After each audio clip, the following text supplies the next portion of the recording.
오늘 말씀의 제목은 말씀 안에서 누리는 자유라고 하는 제목으로 같이 은혜를 나누고자 합니다. 인간은 현실에서 벗어나고 싶어하는 습성이 있죠. 그러니까 현실에 만족하는 존재가 아니라 거기서 벗어나서 좀 더 자유롭게 살고 싶어하는 그런 마음들이 있습니다.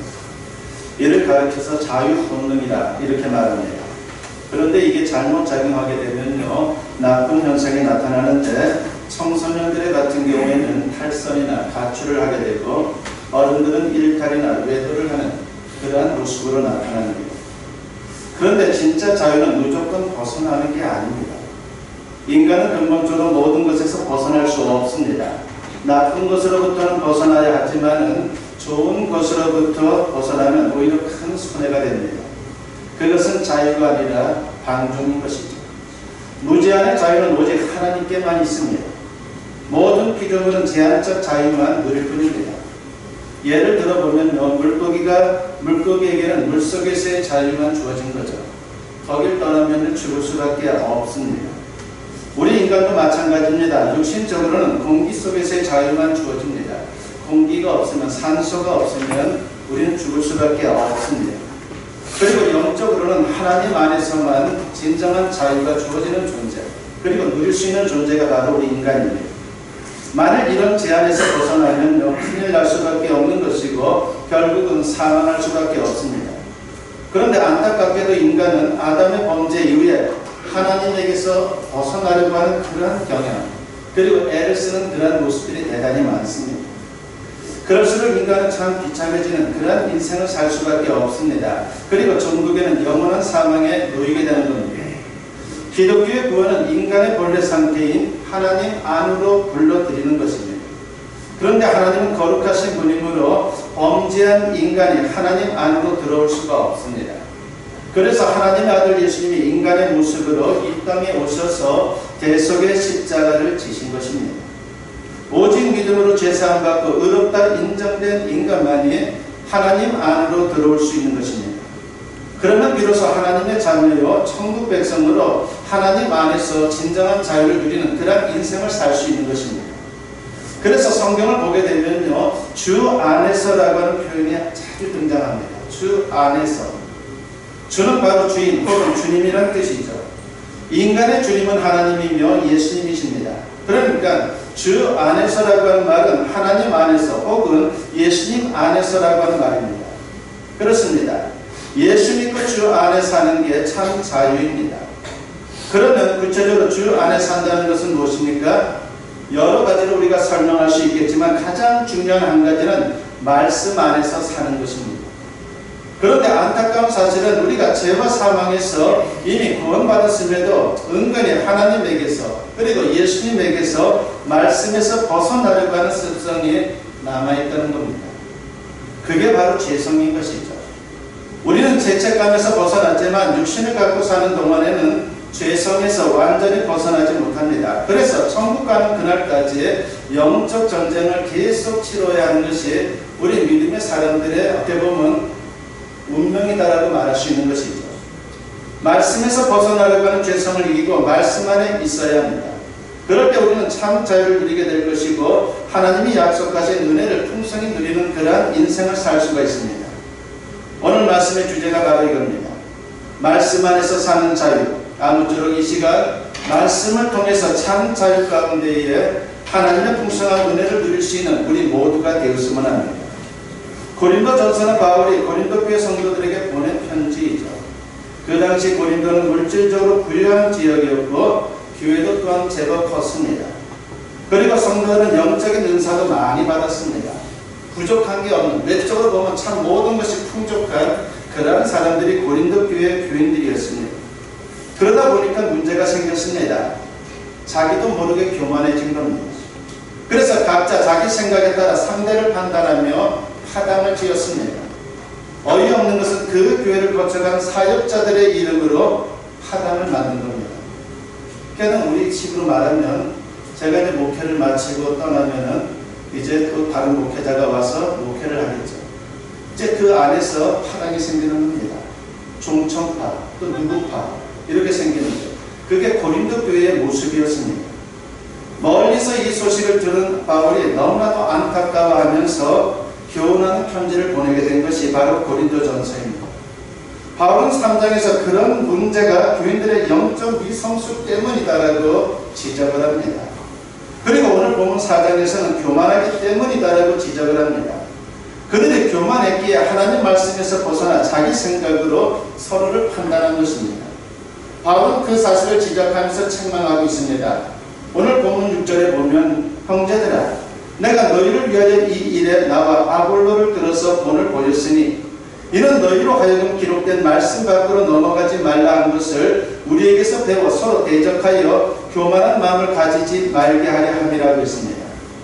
바울과 아볼로가 말씀 안에서 살라고 그렇게 가르치고 말씀 안에서 사는 모습을 본으로 보여주었는데 왜 교만해져서 서로 대적하느냐 이렇게 말하는 것이죠. 그러므로 이제 교만을 버리고 말씀에서 벗어나지 말라고 그렇게 권면하고 있는 겁니다. 이게 바로 말씀 안에서 사는 자유인 겁니다. 그러면 개인적으로도 승리할 수 있고 더 나아가 서로 판단하거나 분쟁하지 않고 잘 살 수 있다는 겁니다. 바울은 이어서 교만을 버릴 것을 재차 촉구합니다. 본문 7절과 8절에 보면 누가 너를 남달리 구별하였느냐 네게 있는 것 중에 받지 아니한 것이 무엇이냐 네가 받았은즉 어찌하여 받지 아니한 것 같이 자랑하느냐 너희가 이미 배부르며 이미 풍성하며 우리 없이도 왕이 되었도다. 우리가 너희와 함께 왕 노릇하기 위하여 참으로 너희가 왕이 되기를 원하노라고 했습니다. 여기서 왕이 되었다는 말은요 풍자적 표현입니다. 육적으로 영적으로 그들이 많이 가졌다라고 교만해졌는데 그건 착각이다라고 하는 겁니다. 그리스도인은 주 안에서 왕처럼 참 자유를 누릴 수가 있습니다. 그런데 고린도 교회 성도들은 그런 자유가 아니라 남을 판단하고 분쟁하는 세속적 왕 노릇을 하고 있다는 거예요. 그러면서 바울은 고린도 교회 성도들은 편하게 살고 있지만 자신과 사도들은 말씀을 지키고 말씀을 전파하느라고 고난도 불사하고 있다는 것을 후반에 보면 증거를 하고 있죠. 그렇다고 말씀 안에 사는 게 고역스럽다는 뜻은 아닙니다. 성경을 보게 되면요 바울은 그 당시 박해 시대라 숱한 고난을 겪었지만은 그 가운데서도 항상 자유를 누린 사람이었습니다. 육신적으로는 속박과 고통이 있었지만 영혼은 참 자유를 누리는 그런 인생을 살았습니다. 그래서 기뻐하며 승리할 수 있었던 것이죠. 사도행전 16장을 보게 되면요 바울이 빌립보 감옥에 갇혔을 때의 모습이 나옵니다. 그는 신라와 함께 복음을 전하다가 애매하게 붙잡혀서 매를 맞고 감옥에 갇혔습니다. 그런데 그의 모습이 전혀 뜻밖입니다. 사도행전 16장 25절에 보니까 한밤중에 바울과 실라가 기도하고 하나님을 찬송하며 제수들이 듣더라고 했습니다. 뭐가 좋은 게 한밤중에 큰 소리로 기도하며 찬송을 하는 사도 바울의 모습을 보게 되죠. 또 빌립보서에 보면 그가 로마 감옥에 갇혔을 때의 모습이 나옵니다. 분명 답답하고 힘들었을 텐데 그는 이렇게 고백합니다. 빌립보서 4장 11절과 12절에 보니까 내가 궁핍함으로 말하는 것이 아니니라. 어떠한 형편에든지 나는 자족하기를 배웠노니 나는 비천에 처할 줄도 알고 풍부에 처할 줄도 알아 모든 일 곧 배부름과 배고픔과 풍부와 궁핍에도 처할 줄 아는 일체의 비결을 배웠노라고 했습니다. 지금 이 편지 빌립보서 이 편지 바로 감옥에서 쓰고 있는 거예요. 여기서 그의 참으로 고난의 어떤 아픔이 나타나 있지는 않죠. 어떤 환경에서도 기뻐할 수 있는 그런 능력이 사도 바울에 있었다는 것을 우리가 확인할 수 있습니다. 자족하는 비결은 말씀 안에서 사는 자유와 마찬가지입니다. 그렇습니다. 말씀 안에 살면요 진정한 자유를 우리가 누릴 수 있다라고 하는 것입니다. 반면에 말씀에서 벗어나 죄 가운데 살면요 자유로울 것 같지만 오히려 마귀에게 종노릇하고 속박을 당하게 됩니다. 예수님이 말씀하셨죠. 요한복음 8장 31절과 32절에 보면 그러므로 예수께서 자기를 믿은 유대인들에게 이르시되 너희가 내 말에 구하면 참으로 내 제자가 되고 진리를 알지니 진리가 너희를 자유롭게 하리라고 했습니다. 여기서 진리라고 하는 것은요 하나님의 말씀을 말하는 겁니다. 그러니까 말씀 안에 살면 예수님의 제자가 되는 것이고 그로 말미암아 참 자유를 누리는 인생을 살 수 있다라고 하는 것을 우리에게 말하고 있는 것입니다. 예수님은 이어서 말씀을 하죠. 요한복음 8장 34절에 보면 예수께서 대답하시되 진실로 진실로 너희에게 이르노니 죄를 범하는 자마다 죄의 종이라고 했습니다. 죄를 지으면 나중에 죄의 종이 됩니다. 자유로울 것 같지만 자유가 없다라고 하는 것입니다. 예를 들어 어떤 사람이 스스로 마약을 하지만 나중에는 중독이 되어서 종처럼 질질 끌려다니는 그러한 모습을 보입니다. 그러므로 어떤 경우라도 우리는 말씀 안에 살아야 하는 것입니다. 말씀 안에 살면 어떤 형편과 처지에서도 참 자유를 누리는 그런 인생을 살 수가 있습니다. 그리고 그 가운데 하나님이 보장하시는 풍성한 은혜를 맛볼 수 있는 거예요. 구체적으로는 평안과 축복인 것입니다. 그래서 청교도의 설교가 토마스 왓슨이라고 하는 분이 있는데 그분이 이런 말을 한 적이 있습니다. 하나님의 말씀에 순종하는 것은 의무라기보다 특권이다. 하나님은 우리에게 유익이 되는 것만 말씀하기 때문이다라고 했습니다. 말씀을 갖고 사는 것, 그건 특권이다라고 하는 것이죠. 그래서 그 말씀대로 살면 참으로 많은 유익이 있다는 것을 우리에게 말하고 있는 겁니다. 우리의 죄성은 자꾸 말씀에서 벗어나려고 합니다. 그래서 말씀대로 살려고 하면 부담으로, 의무로 느끼는데 결코 그렇지 않습니다. 말씀 안에서 사는 것은 속박이 아니며 부담이나 의무도 아니에요. 오히려 하나님의 자녀된 우리가 늘 특권이다라고 하는 것을 분명히 믿어야 하는 것입니다. 말씀 안에 살면 마음의 무엇보다도 우리가 누릴 수 있는 특권이 있는데 그것은 하나님의 평안이 우리에게 주어지는 것입니다. 예수님이 뭐라고 말씀합니까? 마태복음 11장 29절과 30절에 보면 나는 마음이 온유하고 겸손하니 나의 멍에를 메고 내게 배우라. 그리하면 너희 마음이 쉼을 얻으리니 이는 내 멍에는 쉽고 내 짐은 가벼움이라 하시니라고 했습니다. 멍에라고 하는 걸 잘 알지 않습니까? 생각만 해도 얼마나 부담스럽고 얼마나 거북합니까? 하지만 예수님의 멍에는 가볍다라고 주님은 말씀하고 있습니다. 그 멍에는 다른 것이 아니에요. 말씀입니다. 말씀 안에 주님 뜻대로 살면 참 안식을 누릴 수가 있습니다. 길을 갈 때 차선이 있으면요 얼마나 안전합니까? 얼마 전인가 TV 오락 프로그램을 보니까 마다가스카르에 가서 이렇게 다니는 연예인들의 모습이 나오더라고요. 근데 거긴 차선도 없어요. 그냥 알아서 건너다닙니다. 알아서 차도 왔다 갔다 하고 얼마나 불안한지 모릅니다. 차선이 없다는 것은요 참으로 우리에게 불안을 줄 수밖에 없는 것이죠. 그런데 차선이 있으면요 굉장히 편합니다. 말씀은 마치 차선과도 같습니다. 그래서 말씀 안에 살게 되면요 평안이 주어지는 것입니다. 더 나아가 환경적으로도 하나님이 거칠 것이 없는 평탄함을 우리에게 허락해 주십니다. 시편 119편 165절에 보면 주의 법을 사랑하는 자에게는 큰 평안이 있으니 그들에게 장애물이 없으리로다라고 했습니다. 여기서 주의 법은 하나님의 말씀이죠. 말씀을 사랑하고 말씀 안에 살면 거칠 것이 없는 인생의 하이웨이를 경험할 수 있다라고 하는 것을 우리에게 분명히 말씀하고 있는 겁니다. 그런데 세상에서 세속적인 욕심이나 인간적인 생각으로 말씀에서 벗어나면요 곤비해지는 그런 지경에 놓이게 됩니다. 자기는 잘 될 것 같다 말씀에서 벗어났는데 착각이에요. 지금은 잘 되는 것처럼 보이지만 그것이 얼마 가지를 못하죠. 사무엘상 27장을 보게 되면요 우리가 잘 아는 다윗의 이야기가 등장합니다. 다윗이 사울의 핍박을 피해서 블레셋으로 망명을 하는 그런 이야기가 나와요. 블레셋 땅으로 넘어가면 사울이 더 이상 추격하지 못할 것이다 라고 그렇게 다윗은 생각했습니다. 사무엘상 27장 1절과 2절 말씀을 보면 다윗이 그 마음에 생각하기를 내가 후일에는 사울의 손에 붙잡히리니 블레셋 사람들의 땅으로 피하여 들어가는 것이 좋으리로다. 사울이 이스라엘 온 영토 내에서 다시 나를 찾다가 단념하리니 내가 그의 손에서 벗어나리라 하고 다윗이 일어나 함께 있는 사람 600명과 더불어 가드왕 마오기아를 아기스에게로 건너가니라 했습니다. 그러나 그것은 인간적인 생각이었죠. 그리고 그것은 말씀에서 벗어나는 일이었습니다.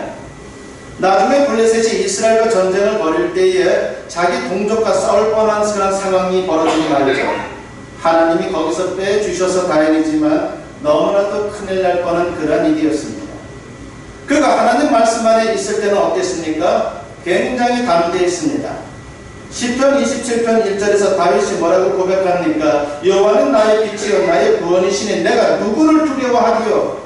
여호와는 내 생명의 능력이시니 내가 누구를 무서워하리요?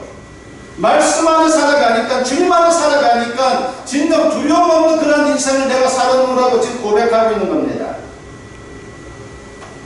그런데 그가 말씀에서 벗어날 때는 모든 것이 두려웠죠. 참으로 모든 경험을 하고 나니까 결과적으로 말씀 안에, 주님 안에 사는 것이 가장 좋다라고 고백하는 겁니다. 그러므로 우리 믿음의 사람들은요, 어떤 일이 있어도 항상 말씀 안에 살아야 되는 겁니다. 지금 팔순이 된 배우가 있습니다. 바로 그분이 이대근 장로님이십니다.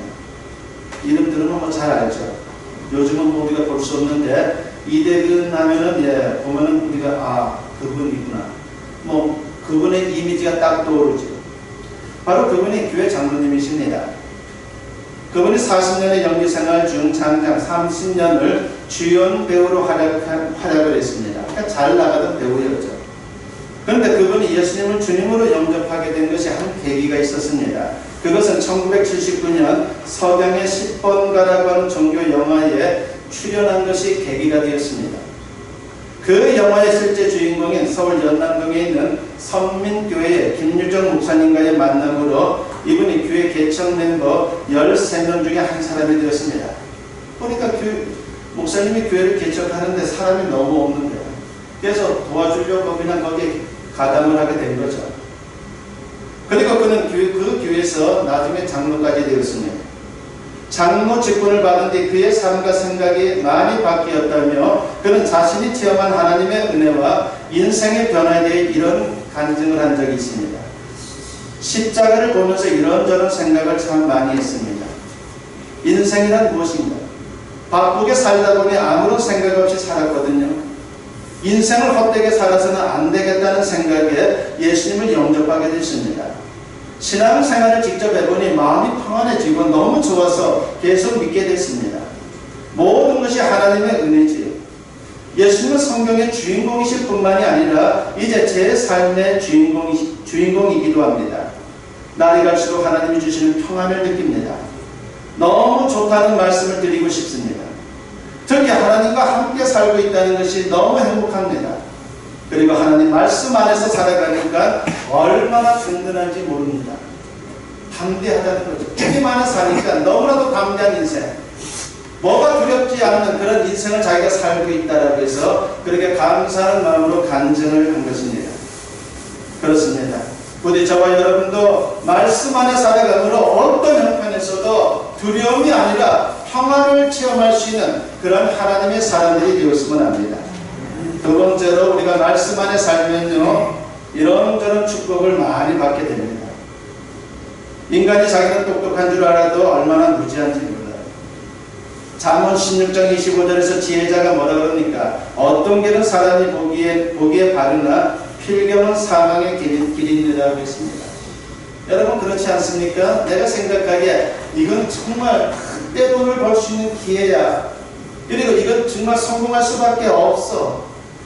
라고 하는 그런 생각이 드는 그런 일들을 만날 때가 있죠. 그러나 우리가 신앙 안에서, 주님 안에서 하지 않는 일들은요, 우리가 보장할 수 없다라고 하는 것입니다. 주님 안에 살아야 되는 거죠. 그렇지 않으면요, 내가 똑똑한 줄 알지만 나중에는 무지한 자기 자신을 발견하게 되는 것입니다. 그래서 인간은 늘 시행착오를 겪으면서 후회하는 삶을 살 때가 얼마나 많은지 모릅니다. 나이아가라 폭포를 여러분들 잘 아시죠? 이 나이아가라 폭포는 두 곳에서 즐길 수 있는 것으로 많이들 알고 있습니다. 즉 캐나다와 미국 쪽에서 그렇게 즐길 수가 있는 겁니다. 캐나다에 있는 나이아가라에는 한 가지 특징이 있다고 합니다. 그곳에서 10m 앞까지는 물결의 흐름이 일정하게 내려오다가 10m를 지나면서 갑자기 급류를 이루어서 폭포로 떨어지는 겁니다. 그러니까 끝까지 갈수록 육안으로 보면 그냥 평안하게 이렇게 물이 흐르는 것처럼 보이는데 10m를 앞두고는 갑자기 그냥 엄청 빨라진다는 것이죠. 그래서 때로는 그 사실을 모르는 사람들이 폭포가 있는 것도 모른 채 배를 타고 가다가 계속 잔잔할 것으로 믿다가 그만 폭포 속으로 말려 들어가는 사고가 종종 있다고 합니다. 그런데 어느 날 기구를 타고 하늘을 날던 사람이 있었습니다. 그 사람이 나이아가라 폭포 위를 지나가다가 아래를 내려다보니까 배 한 척이 금주를 향해서 폭포를 향해서 떠내려가고 있는 거예요.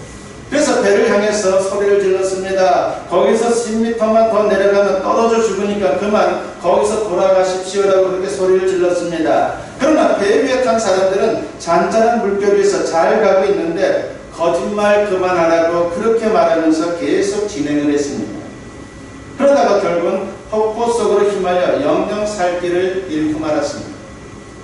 인간은 이렇게 무지해서 자신의 인생이 잘못될 줄 모르고 살아갑니다. 그래서 무지한 인간에게 하나님의 말씀이 필요합니다. 말씀은 인생길을 바르게 인도하고 축복의 길로 인도합니다. 그것이 바로 하나님의 약속이죠. 시편 119편 105절에 보면 주의 말씀은 내 발의 등이요 내 길의 빛이니이다 라고 했습니다. 그리고 시편 128편 1절에 보면 여호와를 경외하며 그의 길을 걷는 자마다 복이 있도다 라고 했습니다. 주님 안에서 주님 말씀대로 길을 걸어가는 사람들에게 하나님의 복이 임한다라고 우리가 분명히 약속하고 있는 거예요. 우리는 성경에서 여호수아를 참 많이 듣습니다. 그리고 보기도 하죠. 흔히 여호수아를 말할 때 상승장군이다라고 그렇게 표현합니다. 그 비결이 무엇입니까? 모세가 죽고 그가 백성들을 이끌고 가나안 땅으로 막 들어가려고 할 때에 너무나도 무서웠어요. 그때 하나님께서 그에게 나타나 주신 말씀이 있습니다. 여호수아 1장 8절에 나오는 말씀이죠. 이 율법책을 내 입에서 떠나지 말게 하며 주야로 그것을 묵상하여 그 안에 기록된 대로 다 지켜 행하라. 그러면 내 길이 평탄하게 될 것이며 네가 형통하리라 하셨습니다. 말씀대로 살면 반드시 형통하게 해주겠다는 약속이에요. 근데 우리는요 어떻습니까? 형통하게 해준다는 여기에만 초점을 맞추는 거예요.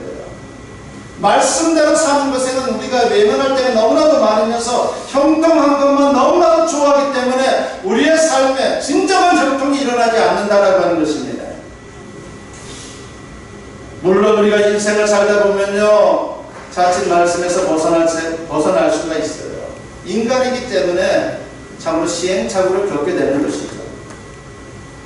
그럼에도 불구하고 매일 하나님의 말씀을 읽고 묵상하며 그 말씀대로 살고자 하면요 잘못된 길로 가다가도 금세 바로잡을 수 있다라고 하는 겁니다. 내비게이션이 좋은 이유는 여러 가지가 있겠지만은 또 다른 길이죠. 바른 길에서 벗어나 잘못된 길로 가기에는 반드시 수정해 준다는 거예요. 그래서 어떤 목적지를 가다가 벗어난다 할지라도 다시 또 탐색을 해주죠. 그것이 내비게이션의 장점 아니겠습니까? 뭐라 그럽니까? 경로를 이탈하여 재탐색합니다 라고 하면서 다시 또 탐색을 하게 됩니다. 우리가 인간인지라 방황하거나 엉뚱한 길로 벗어날 때가 왜 없겠습니까? 그래도 늘 말씀 안에 살다 보면요 체크가 되는 거예요. 점검이 되는 겁니다. 그래서 결국은 바른 길로 가게 됩니다. 부디 저와 여러분도 말씀 안에 살아감으로 축복의 길로 나아갈 수 있기를 바랍니다. 매일 성경을 읽고 묵상하고 깨달은 바를 삶 속에서 하나하나 실천할 수 있는 우리 모두가 되었으면 합니다. 여기에 바로 참 자유가 있는 것이고 진정한 기쁨이 있는 것입니다. 부디 오늘 말씀을 명심하시고 하나님 말씀 안에서 참 자유와 풍성한 하나님의 은혜를 누릴 수 있는 저와 여러분 모두 될 수 있기를 주님의 이름으로 간절히 축원합니다.